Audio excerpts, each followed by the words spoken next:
Okay, as soon as the console is loaded back on, it looks exactly the same as it was previously. Nothing has changed on look from it, other than you get the notification that the system is updated.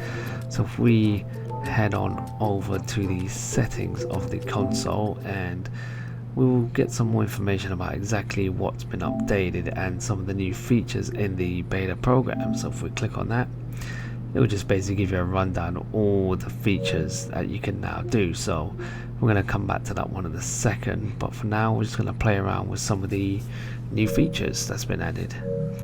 Okay, so one of the really cool features is the sound and the 3D settings that you can do. So you can now tune your TV into 3D settings as well as your 3D audio headphones. So if you go to the 3D audio for TV speakers and headphones, it will allow you to do a test and you can compare both sounds from stereo into 3D audio. So this is quite cool to check out, and especially if you're running a sound system as well, especially the Logitech Z906 surround sound system, it will sound awesome on this. And you can measure room acoustics using the built-in controller's microphone, and that will measure how far you are sitting from your TV so it can do optimal 3D audio surround. So in with the 3D headphones, again you can test it with stereo and 3D audio. So here I'm going to show you exactly the measure room acoustics. So imagine you're sat in your room and you've got your TV and your surround sound system around. All you're going to do is use the controller and it will tell you exactly what you need to do. So it will measure how far you are sitting from your TV so it can do the virtual 3D surround. Now bearing in mind this is not going to work for me because I'm not got the TV, I'm using my monitor with the Elgato capture card, but if you were using your TV it would give you the optimal acoustics for your TV. So it's definitely worth doing.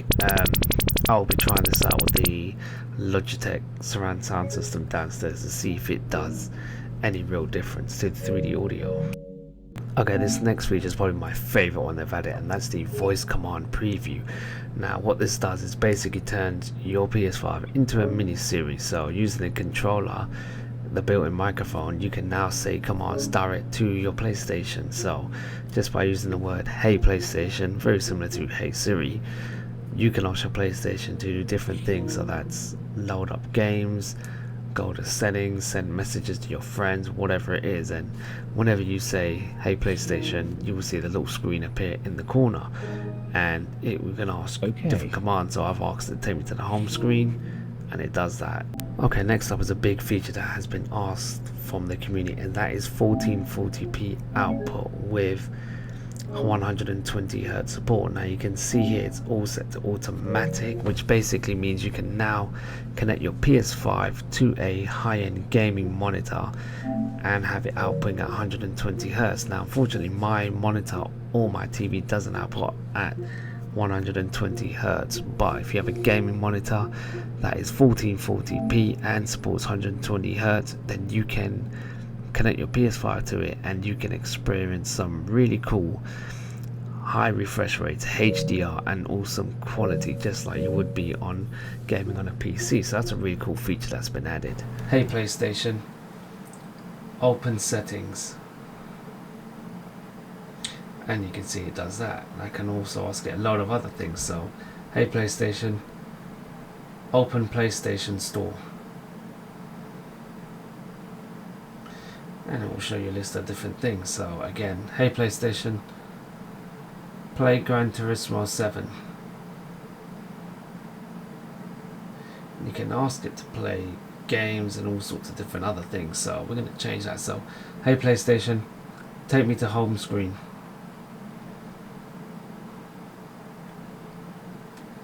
Okay, it does have its ups and downs. So hey PlayStation, open home screen, and there you go, it takes you back to the home screen. So it does need a bit of work, but it is a really cool feature to have on the controller as an update. So you can see, so anytime you mention the word PlayStation, it pops up in the corner asking for a voice command. So it does need a bit of tinkering, but nevertheless it is a really cool feature they've added. Okay guys, and the last feature I'm going to quickly cover is the game library, where you can create your own collection of games and playlists. And this is pretty cool, so I'm just going to quickly show you some playlists I'm going to make.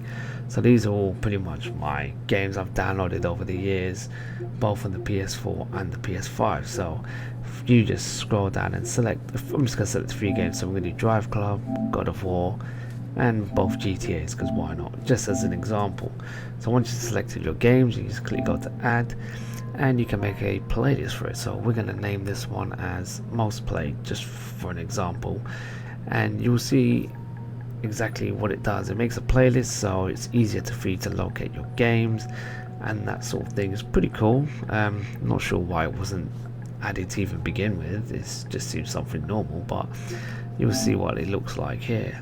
So you can see it's made a playlist. So now when you go into there, it will have all the games you've added in there. So we're going to go ahead and make a second playlist now, just to show you what it looks like if you've got 2 playlists running, for example. So second playlist, I'm just going to select a few racing games and make a racing games playlist. So we're just going to select a few Need for Speed games, and let's do one more for the sake of it. Let's see, Hot Wheels, for example.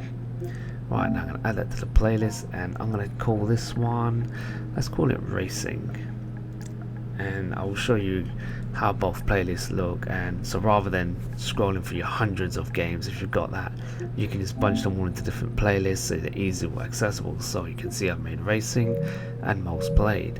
So if I come out of the game library and I go back, it will show my console storage, but once I go to collection, I'll have both games listed there. So it's a nice easy way to tidy up and make it more manageable for your games. Again, why these features weren't added to begin with, I don't know, but it's great that they're adding it in there now.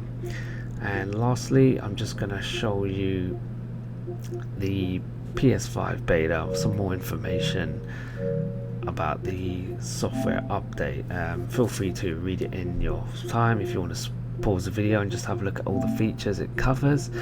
And this basically explains the beta, what's new, what's been added. You can also share your screen with other gamers or some of your friends.